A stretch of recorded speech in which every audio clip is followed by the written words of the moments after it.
excellence, a seat at the table, and honestly, your own local public relations campaign telling the world what you really are. Okay? So my PowerPoint is a very detailed level. If you look in the notes, which they re-uploaded for you online, so when you go to get the digital version of my PowerPoint, make sure you look at the notes under each slide. I may or may not touch on all of those details, but there's gold in those notes. We're going to talk about the connection and the usefulness of data. Where do you find the data in this 45 minutes that we have? Did you push record, by the way? Thank you, you're awesome. So, I am a mom of 6. I've been married 31 years. I started in the pregnancy center world in 2005, converting a pregnancy resource center in Dubuque, Iowa to a pregnancy health medical clinic. And we started in 2005. Are we losing battery? Okay. We started in 2005 with pregnancy tests, limited obstetrical ultrasound, and STD testing and treatment in our facility. We partnered with Focus for our nurses grant, and we've partnered with NIFLA for our ultrasound training, and I was there a year, converted them, and then I was asked to come to Iowa City, where 11 babies a day were dying from abortion, and on a college campus to start Informed Choice of Iowa, which I did. Before I left that organization, I was invited to speak to the state convention of Knights, the Knights of Columbus. How many of you have received an ultrasound machine from the Knights of Columbus? Awesome, you're welcome. And here's why I say that, is because I convinced these 300 men in a room that ultrasound was really needed to show these women their baby. And they caught that vision. They went to the National Nights a year later, and it became their national initiative. So I have been in this fight a little while, but I did leave for a little bit, went and got a master's in public health and health management and policy, and an MBA in social entrepreneurship, which is the business of nonprofits. And so you ever look back and say, okay, Lord, why am I involved in this right now that, it doesn't seem like to fit? But guess what? If you stick with him, the Lord, he will show you how all those pieces fit together. And so today, in my talk with you, is me bringing all of my pieces together to benefit you. And so a community health assessment or a community health needs assessment, they're called CHINAs in the public health world. They're often required under the Affordable Care Act for hospitals, nonprofit hospitals. They have to do them. And public health departments have to do them. So if you go to the Georgia Department of Public Health, you're going to find their CHINA. If you go to a nonprofit hospital in your community, you're going to be able to look for their most recent CHINA. The thing that you need to know is that it's driven by data, where the data is coming from, but they also require to bring in community partners because they have to solve the problem that the data is showing them. So you get to have the opportunity of having a seat at the table with homeless shelters, maternity homes, food pantries, HACAP, WIC, housing groups, domestic violence intervention programs, sex trafficking programs, all of the hospitals and medical clinics in your community. You can sit there and say, hey, we fill these gaps, we address these issues, let me show you how effective we are. So the where do you start is collaboration. Then you cannot be afraid of engaging people. And then of course, data, that's your transparency. That's what are we doing to solve the problem and how can we prove it? And then of course, your evidence-based practices. Data, that's your evidence. So what are you measuring? So I know that accrediting your organization is new. Some people step into that world, some people don't. But raise your hand if you are involved in a pregnancy health medical clinic that has pursued accreditation. Oh, good, cool, awesome. Yay. Well, data is really important to you. By the way, just as an aside, if you haven't, and you've ever been accused of being a fake clinic, that is a shield of legitimacy.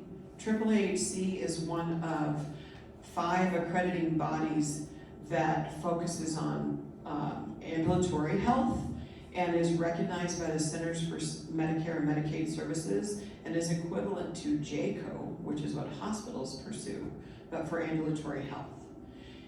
So if somebody tries to say you're a fake clinic or you don't do real medicine, that accreditation proves otherwise. And that you operate at such a level of excellence that they really, if they were to get into the truth of things, would know that you do. That you are not fake. So, does anybody ever have a problem finding the data that supports why you do what you do?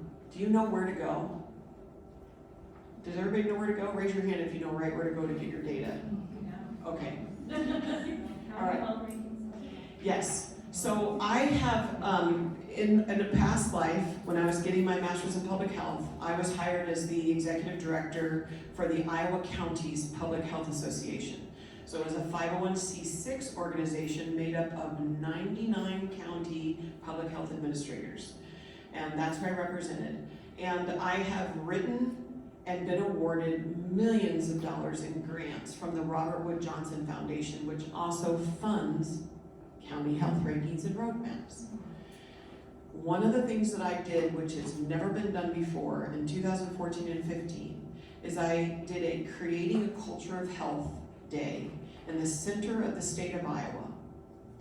And I invited hospital administrators, the head of the Hospital Association, public health administrators, housing, HACAP, WIC, child care centers, disability services, so Centers for Independent Living, nursing home administrators, pregnancy center leaders, because that's where my heart is, and I arranged them by table, by county, so that they were finally, literally sitting at the table talking to their partners.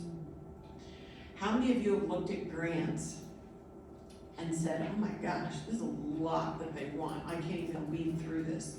But the one thing you noticed was, if they give you an eye into the scoring rubric, that they give a lot of points for you having community partners, right? Collaboration is awarded in grants because grantors want to be able to say that they gave money to more than one organization.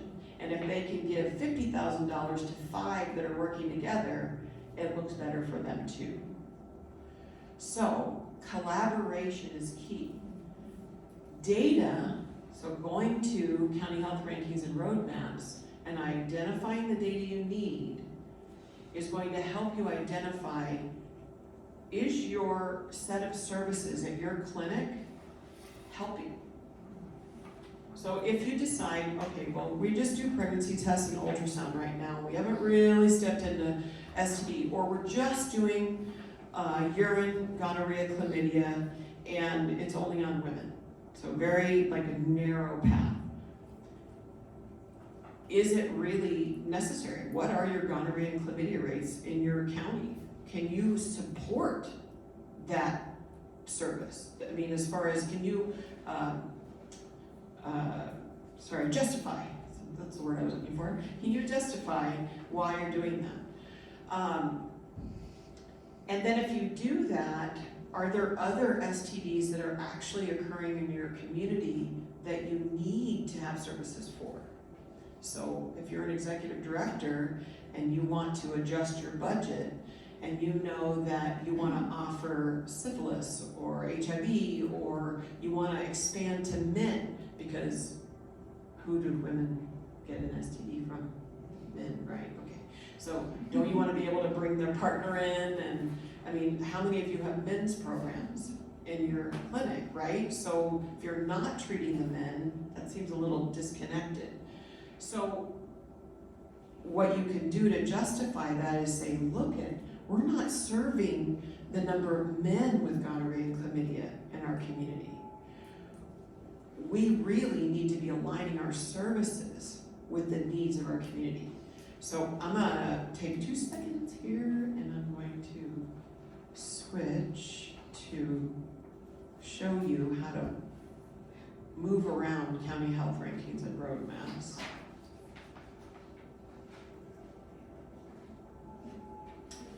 Okay, I don't want to extend my display, do I? How do I You want to mirror it? mirror thing? And that will take me to my internet screen. Yes. Duplicate? Yes. Yay, keep changes. Okay, we'll revert back in a minute.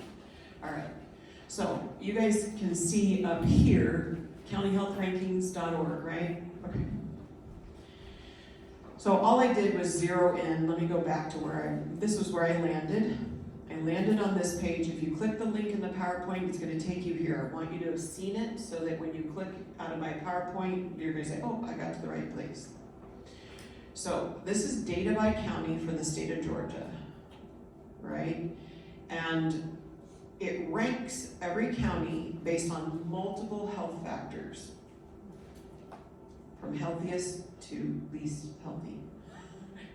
The dark, those are the least healthy counties.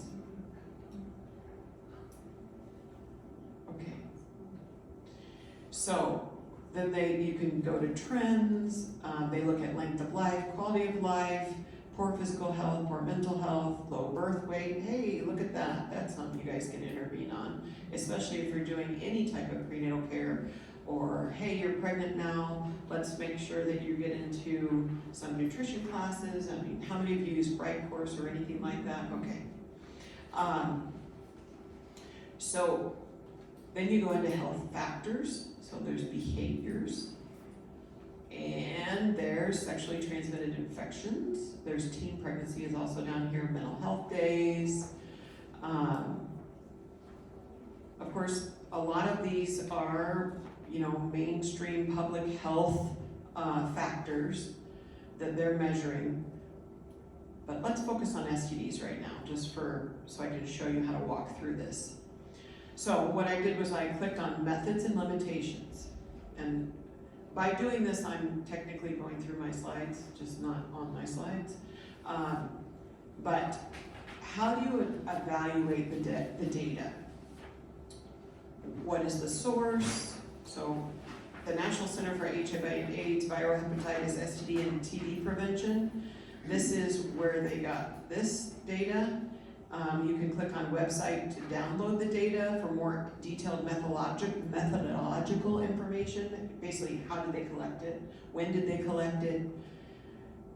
Has anybody ever looked at a peer-reviewed study or a data source and tried to figure out who paid for it? Make sure you do that, because that can also influence how data is interpreted.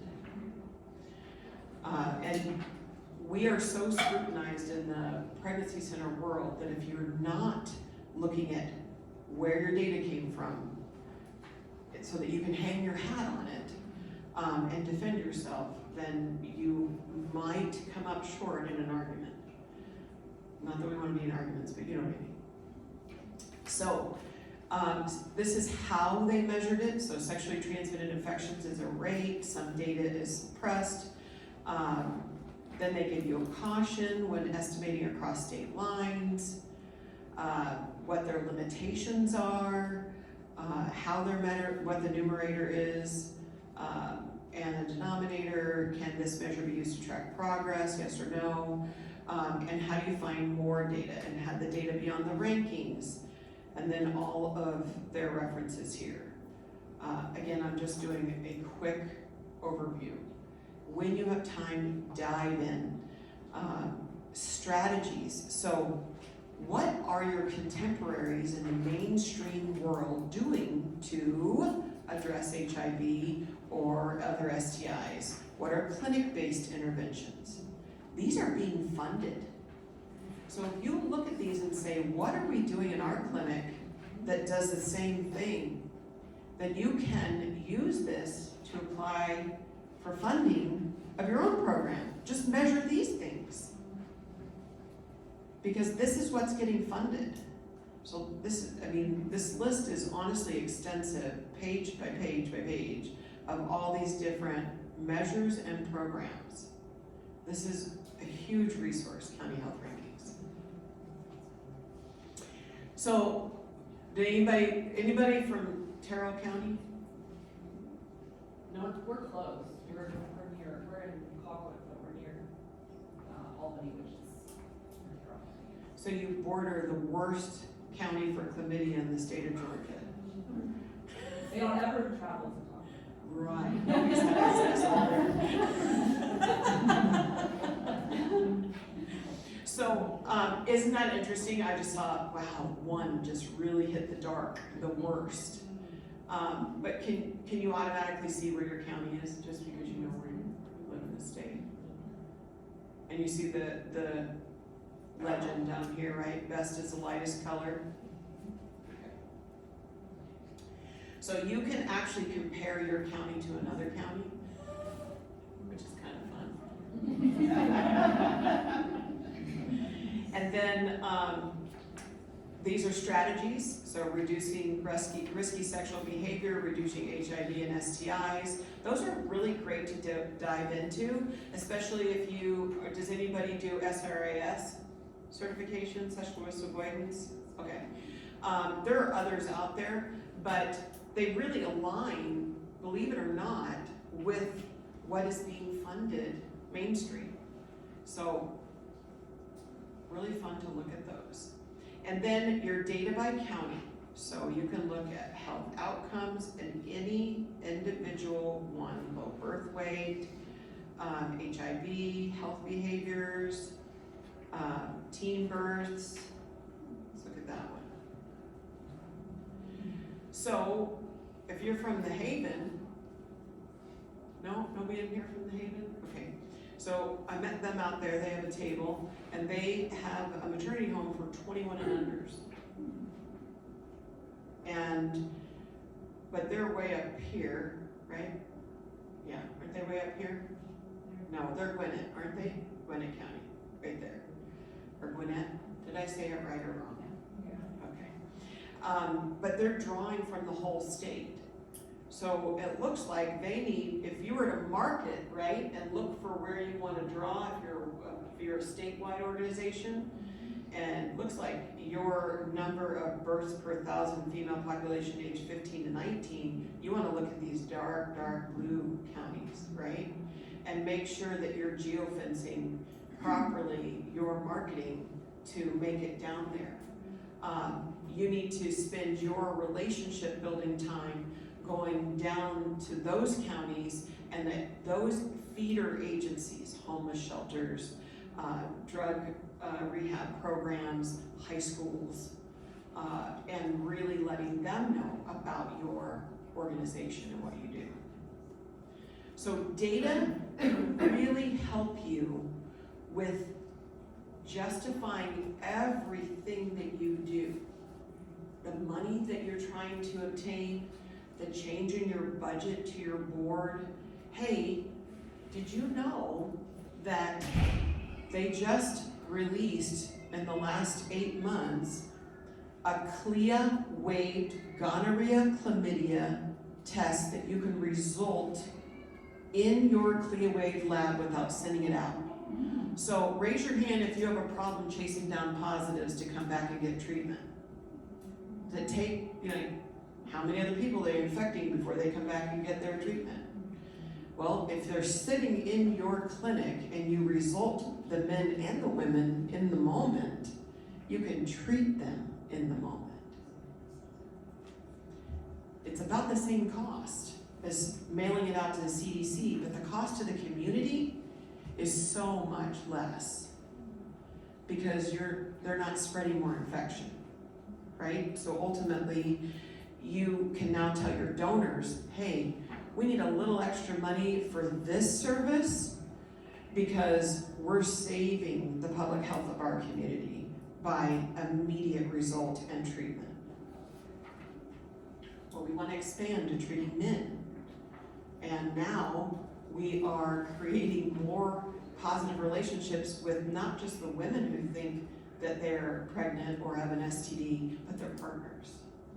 So it just really makes you a valuable community resource when you can justify why you're changing direction, why you're expanding services, or that you need money, because you have the data to support it. All right, so let's go back to the PowerPoint. Yay. Okay. So where did all that data come from? I can click through in the county health rankings and roadmaps, and I would give you a list that is this long, but you probably could have read it up there. So here's highlights. It shows when you're doing a community health needs assessment, you are systematically collecting your data and analyzing it. So where did it come from? Who paid for it? All of that, all the things. And again, when you go to the slides, they really dive into first thing you need to look at when you look at data, second, so you kind of go through the checklist. And the more you do it, you'll get really fast at looking at data. So don't get intimidated by it. But where do you find that? So unplanned pregnancy, teen pregnancy, STDs, natural family planning, and services for low-income families. You're gonna go to CDC, PRAMS, which is, Georgia has its own PRAMS, Pregnancy Risk Assessment Monitoring System. Has anybody ever gone to PRAM to look for data? Okay, good, that's awesome.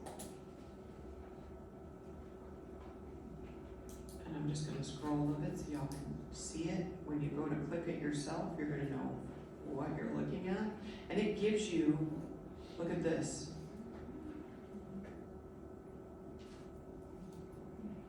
This is data you need. Contraceptive use, infant health care, physical abuse, health insurance coverage, cigarette smoking, alcohol use, breastfeeding, Medicaid and WIC participation, content of their prenatal care experience, preconception care. Go back. All right. SAMHSA, whoops. SAMHSA is the mental health assessments, and that is a federal site. And you can drill down by state and county data in SAMHSA. So how many of you offer counseling for perinatal mood disorders? Awesome. So if you don't, how many of you have counselors that you have a relationship refer directly to or that come in and they're just counselors? Okay, good. You can get them certified in perinatal mood disorders. We're going to get a little farther into this. I'm going to tell you about a unique center in Inverness, Florida, and how they have basically pulled everything together that I'm talking to you about.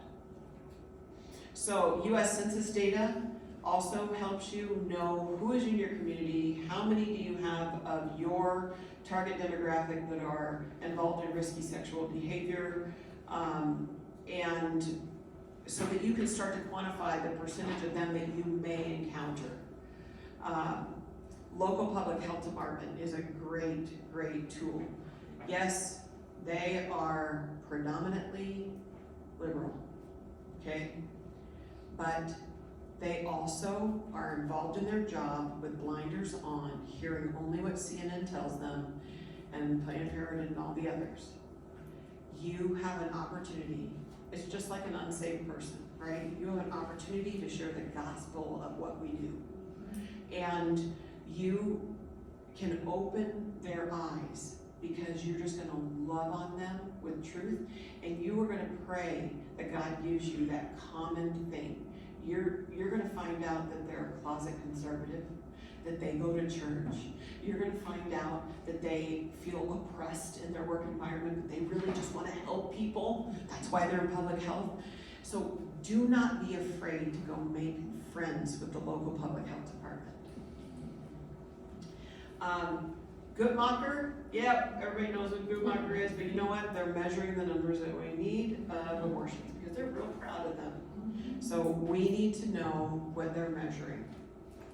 We also need to know what they're saying about us from their perspective. So get real familiar with their website if you aren't already.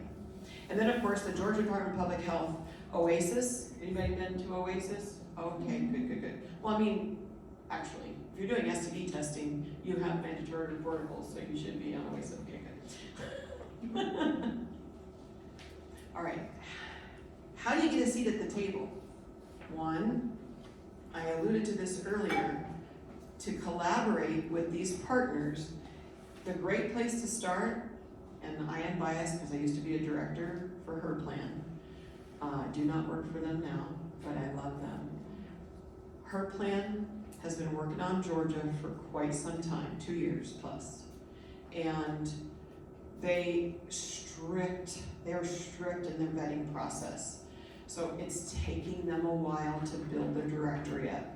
But what they are doing is building their directory up in multiple categories of care. So Guttmacher put out a report in 2015 about all the reasons that a woman needs an abortion, right?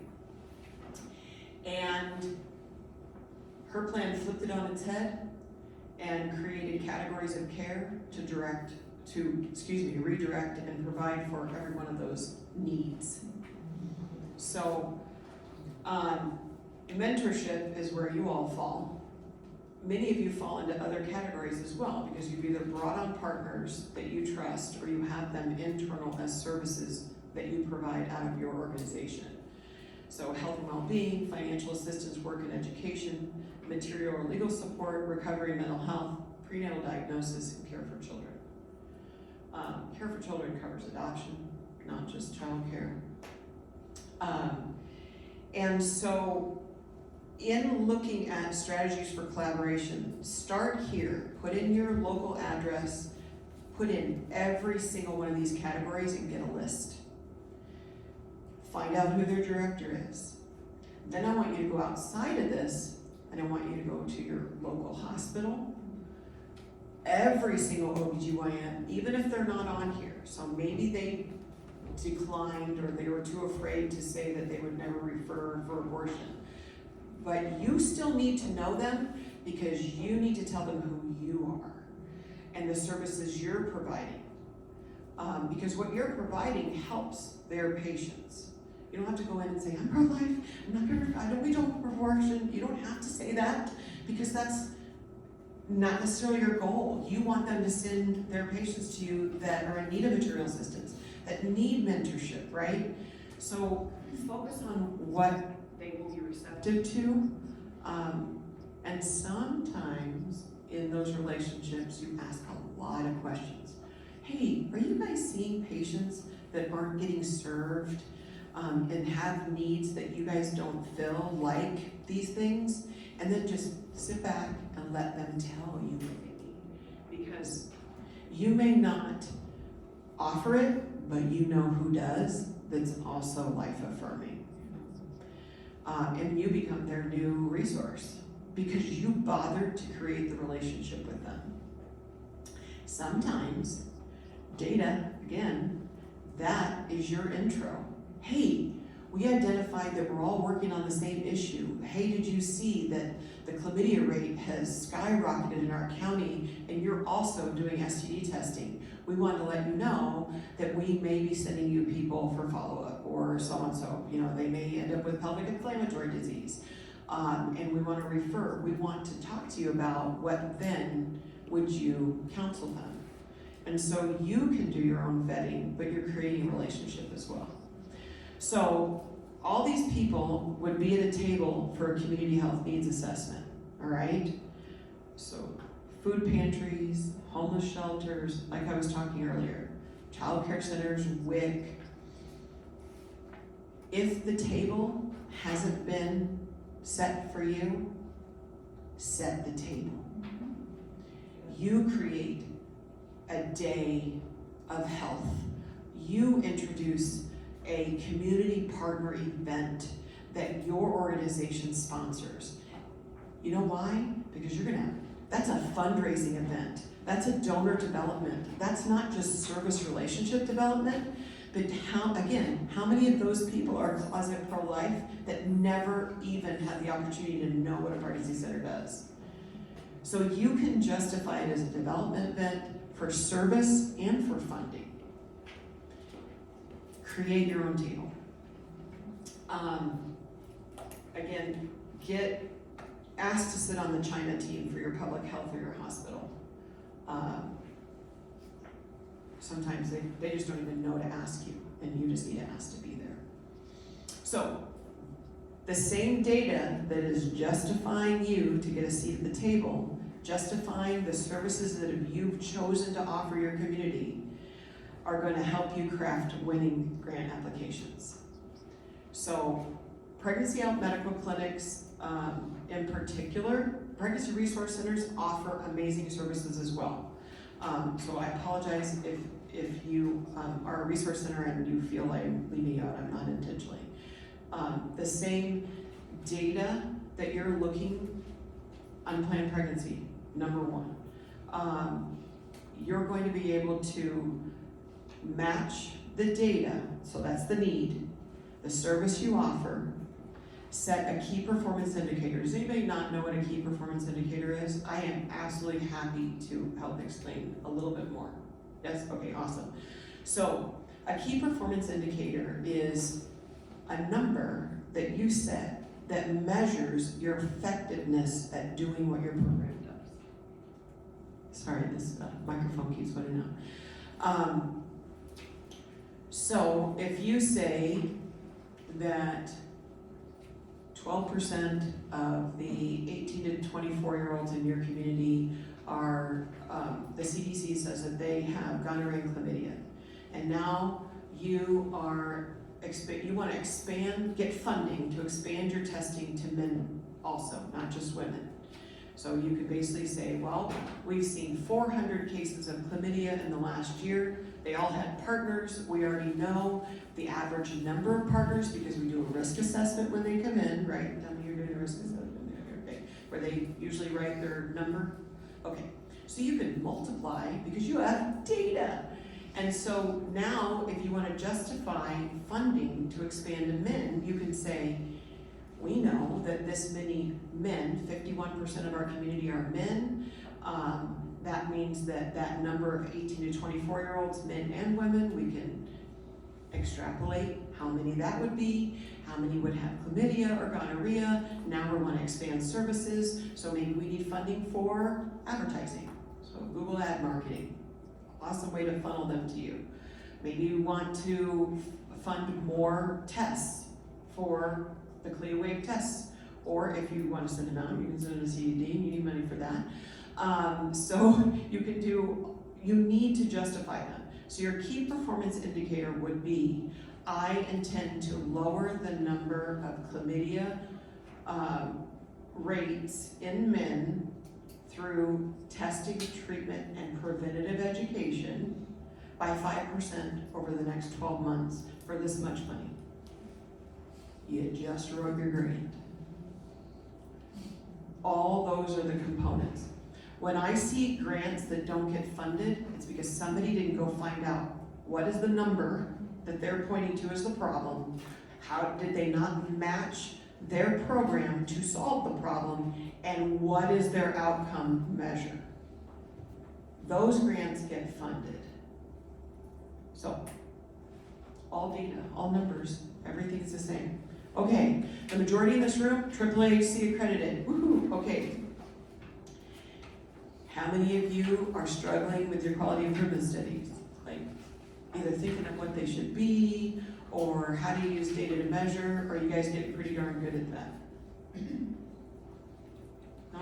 Yes? Nobody's raising their hand. This is interactive. Talk to me. I don't know anything about it. Okay. You have an overview of what happens. Okay, I absolutely will. And you know what? I'm going to get out of this really quick. And I'm going to, where can I see? There it is.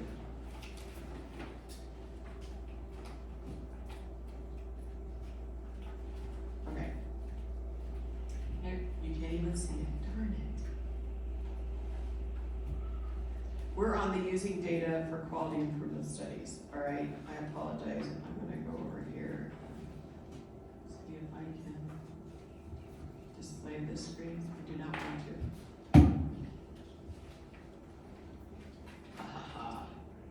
Save changes, okay.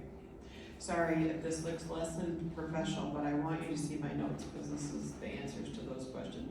Okay, so we already talked about what KPIs were, but for quality improvement studies, in particular for AAAHC, most of the clinics that I come across that say we're ready to be accredited, they do operate at a level of excellence with human resources, so personnel, policy, procedures. They've got great standing orders and care plans. They're great charting and documentation. Their logs and their compliance with OSHA and FDA and so on, they are on top of it. So often, all I need to do is say, hey, have you ever thought about quality improvement? And they're like, quality improvement, what do you mean? I was like, well, y'all do patient satisfaction surveys, right? Okay. Is there anything in that would indicate that you need to improve either, or do you have a no-show rate you want to improve? Do you have people that faint when you draw their blood? Or I shouldn't say people, men. Raise your hand if it's the men that have the vagal response. Okay, well, it is in my experience. But I ran a lab for 3.5 years, and it was always the big guys too. You had to lay them down to draw their blood. They would just. But how do you assess for vagal response? You go through 5 questions. You ask them ahead of time. And then, that's a falls risk, right? So you implement those measures. That's a quality improvement study. There it is. Okay. You guys, this is gold right here. And again, these are all areas for quality improvement studies that you may not have thought of. All of these AAAHC likes to see, and you only have to have 2 a year, okay? So clinical outcomes, infection rates, readmission means they're coming back for the same treatment, so I apologize if these are hospital-y terms. Patient satisfaction, effectiveness of STI and STD treatment, so rates of successful treatment, how many are you retreating, needing to change meds, so on. Prenatal and perinatal outcomes, effectiveness of risky sexual behavior counseling. So, how many times are they coming back? Repeat visits. Wait times, throughput. So, how many patients can you see? How many are you set up to see, and how many are you seeing? Resource utilization. So that's huge. And honestly, this one is not just for regular, for-profit organizations. When you are running on a limited budget, maybe you're utilizing volunteers, are you keeping your volunteers engaged so they feel like they're practicing for real, even though they're not getting a paycheck, and keeping them retained? Maybe it's a slow night, maybe you didn't pick the right night to be open your 1 evening or 2 evenings a week. So measuring resource utilization is huge for a quality improvement plan. Availability of services. So are your services matched to the needs of your county? Telehealth. Does anybody do telehealth services here yet? Okay, awesome, good job. Language services. So how many of you are in communities where you have multiple languages, Congolese or Vietnamese okay. And have you looked at the availability of those things? And is there better ways to make them available? So that's a quality improvement study because you're improving the quality of the interaction for your patients. Safety, incident reports, staff training on safety. Maybe everybody comes in with this level of staff training and you want to implement safety protocols. You're doing your safety meetings, AAAC, and you've identified some areas that are less than ideal. That information has given you a quality improvement study because that is data you are measuring. Staff to patient ratio is one, especially if you're a small operation.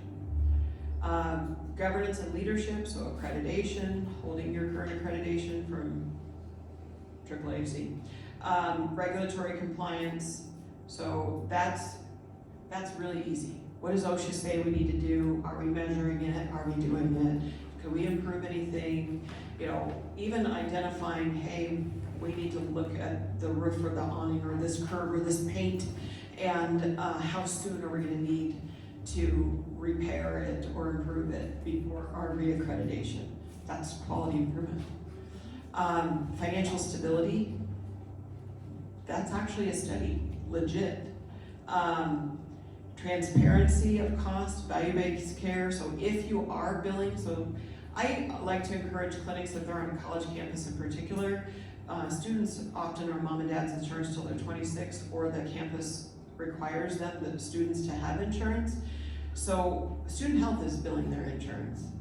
So maybe you should consider offering free sliding scale and at least bill their insurance for certain services without leaving money on the table. So that's something you could assess. What would we be reimbursed? For maybe 6 months, you collect data and go back to the board and say, hey, look how much money we could have made the last 6 months.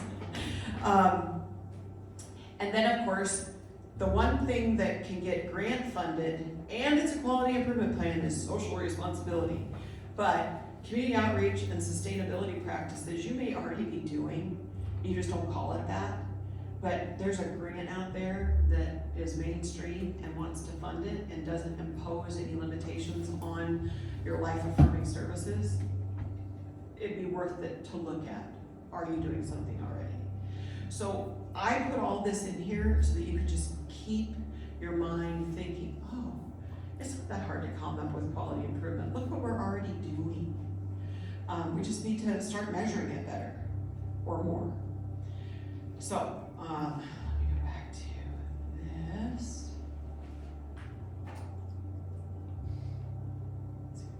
Stop here. Yay. Okay. So, you want to contribute to the vital communications in your conversations in your community. Is this over now? Are we done? That's okay. Sorry. Active participation in community discussions. You're going to build relationships for coordinated effort. Then, what do you all want to ask me before you walk out the door? Sorry. There's a lot of information, as you can see. I'm sure you guys are. This is good stuff. Okay. Does anybody have like I was gonna tell you about Inverness. Pregnancy and Family Life Center in Inverness, Florida, run by Stephanie Bell. She's a nurse and their executive director. She went through the registered nurse apprenticeship in ambulatory women's health that I created for Iowa and Florida. It is available to you here, just so you know. And she got, of course, certified in limited obstetrical ultrasound. She's also a sexual assault nurse examiner, because the state of Florida pays $1,000 for a sexual assault exam. And now she's partnered with law enforcement so that women have a choice. Also, every one of you probably has a policy that says if a woman reports to your clinic and claims that she's been raped in the last 120 hours, you have to send her to the emergency department, right? Or she's gonna get Plan B. She's not gonna get crisis-centered trauma-informed care. If you have a SANE nurse that goes through the 41-hour online program through the Forensic Nursing Association, you not only can be paid for that with a $17 rape kit, But now you get to just surround her with love. She doesn't have to have Plan B. She doesn't have to disrupt her hormones for the next 6 months. So they did that, sex trafficking awareness for medical providers, APR for medical providers, adoption, modern adoption, SRAS, which is a sexual risk avoidance strategies certification, and social services and supports for nurses to competently enroll their patients in Medicaid, child care assistance, and SNAP benefits. So the nurses were the center of care and counseling at these clinics that the nurses enrolled in. Yes, ma'am? What is in a rape kit? What is in a rape kit? Well, I am happy to send you the link after this. I can bring it up on here between I mean, if a sessions. girl thinks she's getting Plan B, she thinks she's, I know it would be explained. Oh, sorry, it's a data collection kit. Oh, okay. So you have to have protocols. If you have a sane room, your room has to be clean to a certain standard in between patients. You have to have certain data collection for specimen collection. Sorry, that's all it is specimen collection. Okay.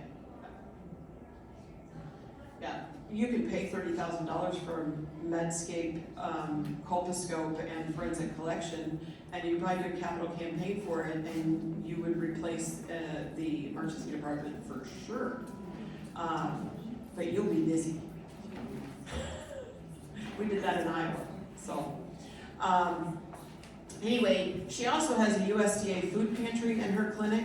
She has 3 counselors, 2 certified in perinatal mood disorders, and the 3rd is a psychiatrist so that she can prescribe.